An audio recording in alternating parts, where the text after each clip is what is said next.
বাবা, আমি ইচ্ছা করে চুরি করি নাই। আমার এই বোন দুইটার অনেক খিদা লাগছে, তাদের খিদা আমি সহ্য করতে না পাইরা সিঙ্গারা চুরি করতে গেছিলাম। বাবা মা, তোমরা আমারে ক্ষমা করে দিও। ভাইয়া তুমি এটা কি করলা?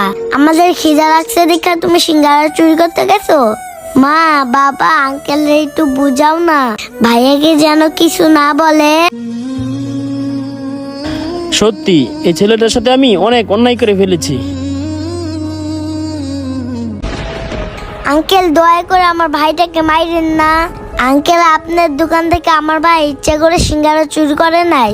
আঙ্কেল আমাদের জীবনের খিদার জ্বালা সহ্য করতে না পাইরা আমার ভাই আপনার দোকান থেকে সিঙ্গারা চুরি করছে। আঙ্কেল আমার ভাইরা আপনি মাইরেন না। হাই রে, বাচ্চা দুইটা খিদার জ্বালায় ছটফট করতেছে, আর আমি তাদের সাথে কি খারাপ ব্যবহারটাই না করছি। এটা দেখে তো নিজের কাছে অনেকটাই খারাপ লাগতেছে। হে আল্লাহ, তুমি আমারে ক্ষমা করে দাও।